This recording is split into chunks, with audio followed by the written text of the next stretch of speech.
My name is Emma, and the love of my life is Oliver.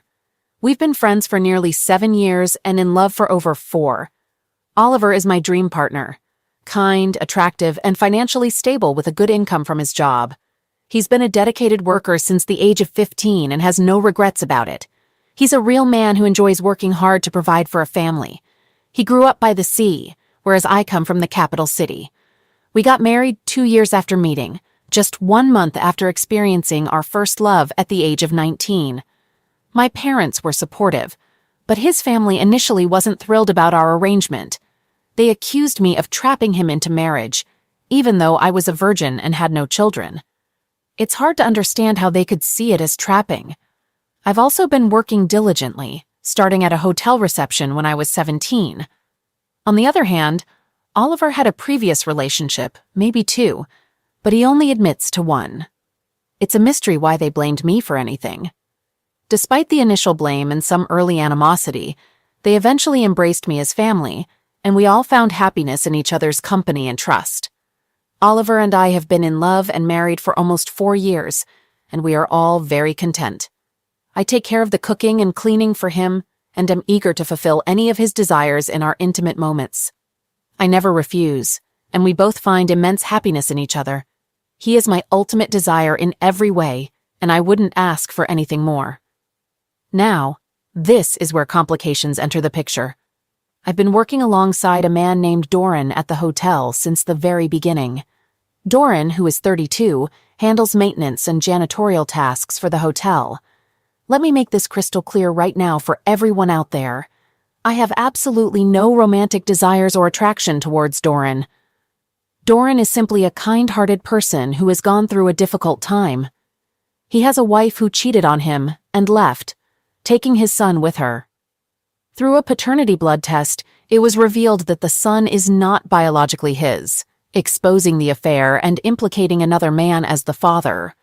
Doran, who is not just my friend but also beloved by all our colleagues at the hotel, was in deep despair after this heart-wrenching episode. He didn't want to go on with life and even took days off work, something he had never done in his 13 years at the hotel, never missing a single day until this ordeal. I was extremely concerned about my friend and coworker. To boost his confidence, I began talking to him at work and insisted that we have lunch together every day, along with other coworkers, in the break room or outside at tables, to chat in the fresh air and sunlight. Doran feels like he's lost his masculinity because of what his estranged wife did to him. He believes no woman will ever want him again, causing him immense anguish. I told Doran that this isn't true at all. I firmly believe any woman would be fortunate to have him as her partner. He is kind, gentle, a good provider, and a loving father to his son. I'll share more about that part of the story later on. Having conversations with Doran over these weeks gave me an idea. I thought I could help him regain his sense of masculinity and, at the same time, explore a relationship with a different man, something I had never done before except with my beloved Oliver. This would help me resolve that lingering question in my mind. I then planned when to approach Oliver with my solution and seek his approval. After we finished dinner and cleaned up, I sat down with Oliver for our discussion. I shared my thoughts and suggestions with him. His response was to burst into laughter and give me a crazy, incredulous smile. He thought I was joking about all of this. I assured him that I wasn't joking and explained why I believed this could be an ideal solution for both Doran and me. I emphasized that he had nothing to worry about concerning Doran because I had no desire or attraction for him. Oliver became quite upset and stormed away, slamming the bedroom door. However, he didn't lock the door, and I knew what he wanted. To show my love and commitment, I removed all my clothing and entered the bedroom. He can never resist me, just as I can never resist him, even after 4 long years. I gave him everything he loves, and we fell asleep together in love and happiness, just as we always are. I waited for a day before bringing up my suggestion to Oliver again. I asked him if he had thought about it and whether he'd give his blessing. Once more, he firmly stated that he wouldn't and warned that if I went through with it, he would file for divorce and have no further communication or friendliness with me. I acknowledged his stance with an okay and sat beside him to watch a movie. Eventually, I offered him a treat, and we spent the night together on the couch, still deeply in love with each other. During this time, I observed that Oliver was distant and preoccupied with something other than our intimate moments or the delicious meals I prepared. He frequently talked on the phone outside our apartment or in a hushed tone in the spare room. My suspicions were raised, but there was nothing obvious. Days passed, and it was now Sunday. After attending religious services, Oliver was planning to drive to the sea for a 4-day trip with his family. They had a yearly tradition of fishing during this time, which I had no issue with.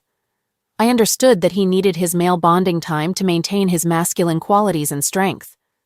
Before he left for his trip, I brought up my suggestion once more. Oliver seemed frustrated but responded, "Emma, you're an adult and I can't force you on any matter. If you want to be with another man, I can't stop you. I've already expressed my feelings about this." I hugged, kissed, and thanked him for his understanding, but he looked at me strangely before getting in his car and driving away. Before Oliver left, he advised me to remember what he had told me. I expressed my love for him and continued to send affectionate messages and texts that night. The next day during lunch, I met with Doran and shared my suggestion with him. He was completely surprised and hadn't anticipated this at all. He initially declined, stating that he couldn't engage in a relationship with a married woman. I explained that my husband didn't agree but allowed it, and this was what I wanted. Doran pondered my suggestion throughout Monday night, unable to sleep. When we met on Tuesday, he agreed to it on the condition that both my husband and I were comfortable with it, emphasizing that there would be no emotional involvement, only the physical act. I assured him that I had no desire for him whatsoever. He was a nice man, but not someone I found attractive in any way. So on Tuesday night, I went to Doran's place. It was a cozy little home, and we had the encounter, using protection, and there was no kissing or intimate gestures, just some physical contact in the act itself. It seemed to satisfy Doran quickly. For me, it was merely about putting an end to my curiosity. It wasn't a memorable experience and held no significance for me other than checking off a box. That evening, I sent a text message to my beloved Oliver, informing him that everything had gone smoothly. I assured him that Doran's self-esteem had been restored, and I had found the answer to my question. I emphasized that I would never be with another man. Only him, my love, Oliver. It's crucial to understand that this was a purely physical encounter with the use of protection, devoid of any emotional connection or love, unlike the intimate moments I share with Oliver. Let me clarify this for everyone out there. I chose to text Oliver because I was concerned about his reaction, and he didn't respond that night. I spent a sleepless night filled with worry. Thankfully, the next morning, he texted back, saying he would be returning home on Saturday instead of Friday. While I didn't like the idea of him being away for 2 additional days, I appreciated his understanding regarding the suggested encounter and was grateful to have his love. The following day, Doran and I had lunch together, and he expressed his gratitude for the session and for helping him regain his confidence and sense of self. He also shared that he had been granted 50% custody of his son through the court, despite not being the biological father. I celebrated this news with him and explained that, now that our purpose had been fulfilled, we didn't need to continue meeting individually for lunch or other gatherings. He thanked me, understood, and assured me that he wasn't a deceitful person. During this time, I continued to send loving texts and intimate photos of myself to my dear Oliver. However, his boat had poor service, so his responses were infrequent, and he mainly expressed his anticipation of seeing me on Saturday. I was filled with excitement and love, eagerly awaiting his return. But unfortunately, this story takes a painful turn. On Friday, after a long day at work and shopping for Oliver's favorite foods, I returned home to a shocking sight. My apartment was empty, and divorce papers were placed on the counter, accompanied by a note.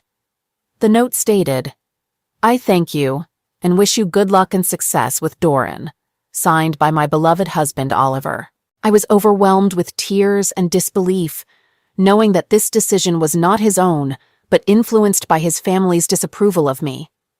Oliver would never willingly do something like this. He had taken away all the furniture, silverware, cups, glasses, and linens, leaving only a single set. Our king-sized bed was replaced with a small twin bed, seemingly from his nephew's room. He left me with a small TV and a chair. Additionally, he took all the kitchen appliances, but left me with just a saucepan and a frying pan. He even provided paper plates, plastic utensils, paper cups, and basic necessities like toilet paper and paper towels. My sole possessions left were my clothing, toiletries, and makeup. I attempted to call Oliver, but I discovered that he had blocked my number. When I reached out to his mom and sister, I found that they had blocked me as well. This was the case with his dad and brother too. It became apparent that Oliver had been consulting with an attorney during those times when he was away or in the spare room. It seemed like he had initiated this process shortly after I shared my suggestion, which felt like a deceitful move. I can't believe what's happening. I then read the letter included in the divorce agreement, which instructed me to direct all correspondence and conversations through the attorney, with no direct contact with my husband. This brought me to tears. At the end of the day, I decided to call the attorney to understand what was happening and how I would survive. I explained that I couldn't afford to pay for this apartment on my own. The attorney informed me that Oliver had covered the lease payment, including basic utilities, for the remaining 3 months on our lease. However, I would need to manage expenses for video service, internet, and cell phone on my own. The attorney also mentioned that when the lease expires, Oliver had terminated it. If I wanted to stay, I would need to renew it with the landlord. I'm left wondering how I can manage to stay when I can barely afford it.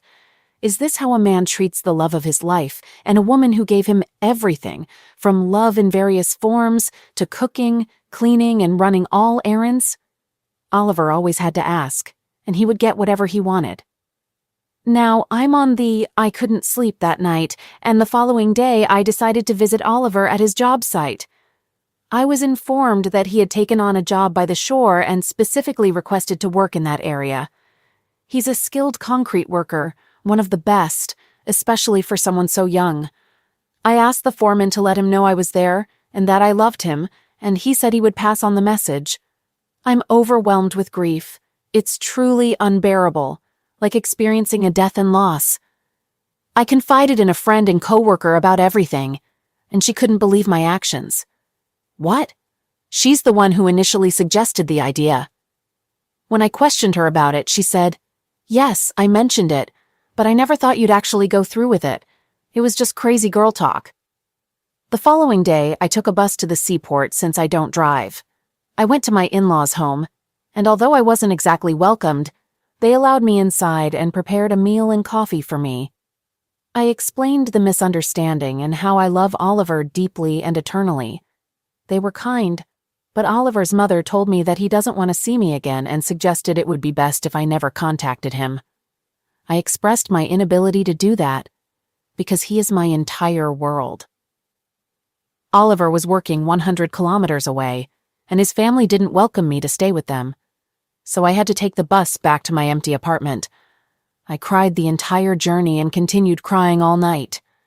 I even had to take some time off from work the next day to collect myself. Now I need your help with my question. How can I regain my husband's love and mend this misunderstanding? Please, I'm not looking for judgment or criticism, as I've already received plenty of that in a previous post without any helpful suggestions or actions. All I'm seeking are practical steps to win back my man, the love of my life, because I can't continue like this. Your assistance is greatly appreciated. Update 1. Let me address some questions from this group. Yes, I believe in God and the sanctity of marriage. Do you? No, I was not unfaithful to my loving husband, and I would never engage in such behavior. It's quite audacious to even suggest that. Yes, I do consider myself a good girl. How many 24-year-old women do you know who have only been with one man and had just one other latex session?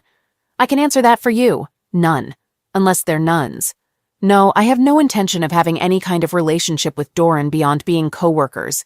There's no attraction or desire there. What I did for him came from the kindness of my heart.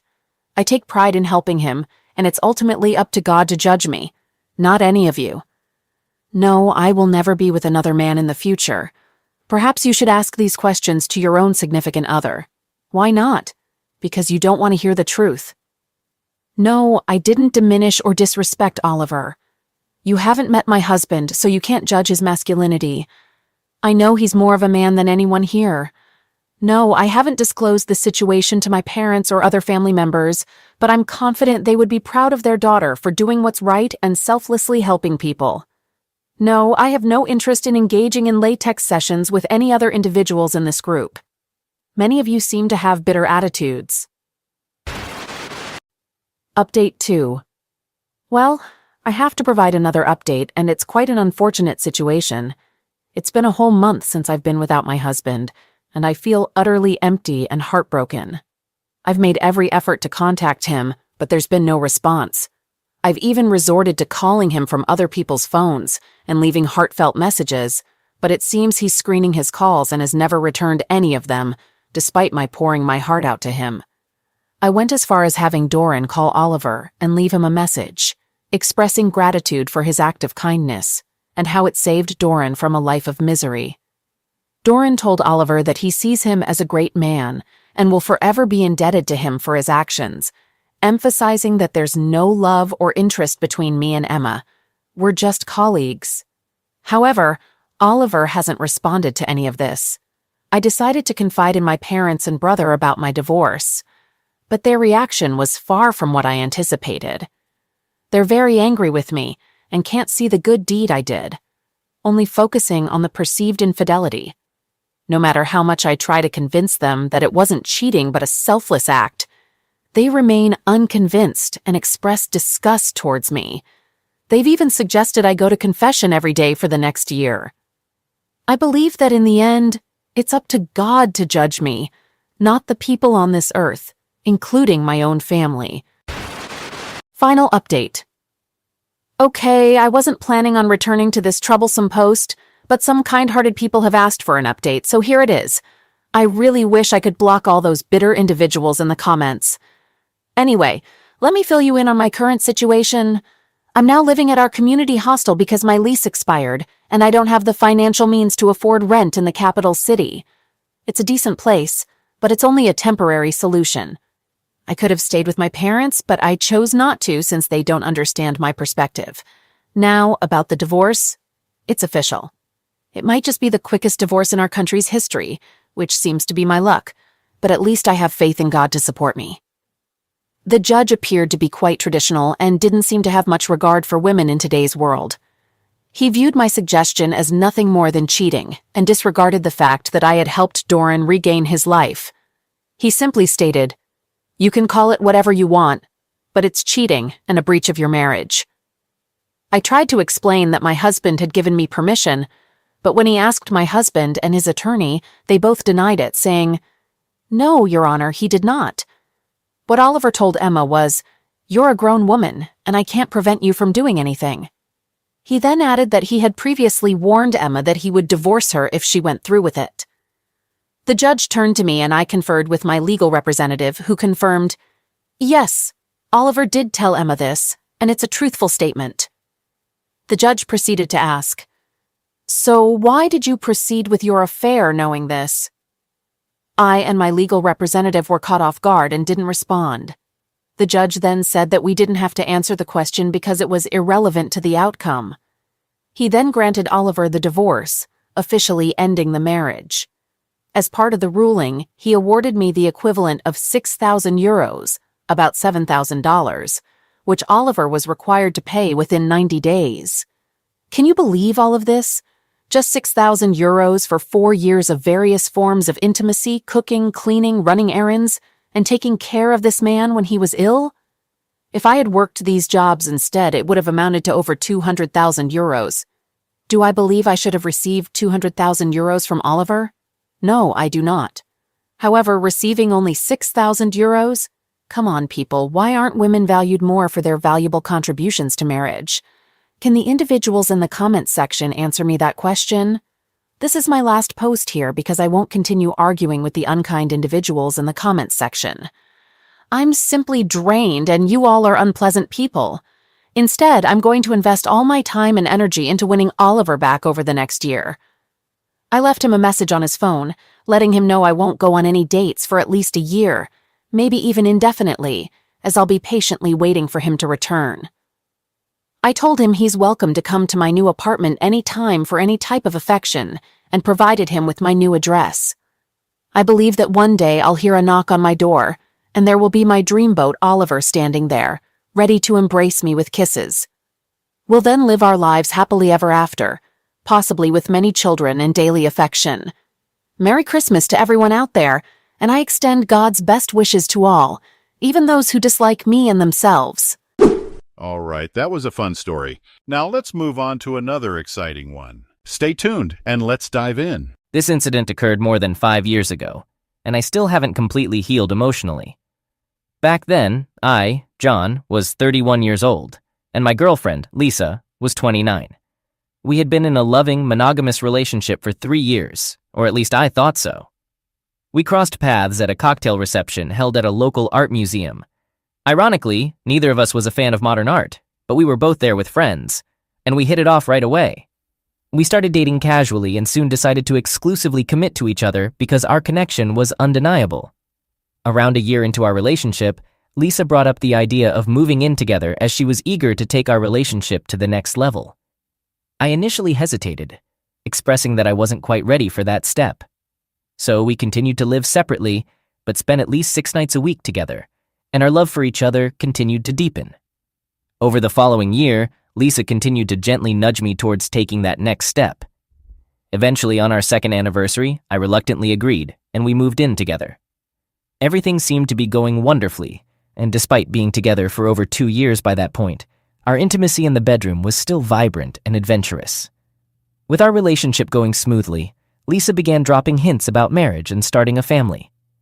I let her know that I could envision that future with her, but wanted us to use this time living together to evaluate if we were truly ready to take that next step. Around 3 months into our cohabitation, I received quite a shock. Lisa called me at work to tell me that she had missed her period and might be pregnant. This caught me by surprise since she had been on birth control pills. She assured me that she hadn't missed a single dose, so I attributed it to the small chance of contraceptive failure, which is around 9%. After ending the call with Lisa, I went through a whirlwind of emotions ranging from fear to excitement. However, the more I thought about it, the more joy I felt about the idea of becoming a father. Driving home that night, I was overjoyed, and upon arriving home, I embraced and kissed Lisa, expressing my excitement, which made her equally happy. As the weeks passed, Lisa started inquiring about our marriage plans. I told her that I wasn't ready for that at the moment, but suggested we consider it after the baby's arrival. She understood but continued to bring up the topic several times a week, emphasizing how much she wanted to be my wife and spend her life with me. Over the next few months, we dedicated our time to preparing for our child, transforming our spare bedroom into a top-notch nursery. I spared no expense on the furniture and fixtures, ensuring we were fully prepared for our impending arrival. Our lives were going so smoothly that, during Lisa's 7th month of pregnancy, I took the opportunity to propose. With a heartfelt proposal, I got down on one knee, and Lisa joyfully exclaimed, "Yes, yes, yes, I will marry you, John." We were both overjoyed. I suggested we have a civil ceremony at the mayor's office the following month, followed by a reception after the baby's birth, and she enthusiastically agreed. We had a wedding date set, but just a few days before the ceremony, our baby had different plans, and Lisa went into labor. We rushed to the hospital at 4 a.m., and by 9 a.m., Lisa had given birth to a healthy baby boy. I was by Lisa's side in the delivery room, assisting with the birth. Although the delivery went relatively smoothly, I couldn't help but notice immediately that the baby didn't resemble me. He had jet black hair, a deep brown complexion, and appeared to be of Hispanic descent. Both Lisa and I, along with our extended families, have Northern European backgrounds, with light hair and fair skin tones. No one in either of our families has Hispanic heritage. When the baby was placed into Lisa's arms, I glanced at her face, and despite her efforts to appear composed, I could sense her shock at the baby's appearance. My heart was racing, but I managed to maintain my composure, pretending that everything was normal. Lisa wanted me to hold the baby, which I did, and tears welled up in my eyes. I cradled the infant and felt an overwhelming sadness knowing he wasn't biologically mine. Despite my emotions, I handed him back to Lisa and mentioned that I was going out to inform our parents of the exciting news. I went out to the waiting room and shared the news with them. They all went inside to see Lisa and the baby, while I explained that I needed a short walk to calm my nerves after all the excitement. I headed over to a small park area by a stream that flowed through the hospital grounds, and there, I completely broke down in tears. My world felt like it had crumbled around me. I knew that today, I would lose both my future wife and the baby I had so dearly hoped for. I spent about 30 minutes crying my heart out, and then my phone rang and it was my mother. She inquired about my well-being, and I replied, "I think so." She then said, "Son, I understand why you left." I confided, "Mom, the baby isn't mine." Her response was comforting. "Son, I know, and I'll stand by you no matter what decision you make." With that assurance, I regained my composure, went to the restroom to freshen up, and returned to the room. Upon re-entering the room, only Lisa, her parents, and my mom remained. The baby had been taken to the nursery, and Lisa was understandably exhausted from the childbirth. I suggested that we all give Lisa some much-needed time to rest. As we left the room, Lisa asked if I could stay with her, but I gently replied, "Babe, it's best for you to rest without talking." We all headed to the cafeteria and spent a few hours there while Lisa got some rest. Upon returning upstairs, I allowed her parents to check on her first. After spending about half an hour with her, they relayed that Lisa wanted me to be with her, so I went in to comfort her. Lisa began talking, expressing her happiness, and asked if I was happy too. I reassured her that I was thrilled that both she and the baby were healthy. Concerned, she observed, "You seem distant. Is something wrong?"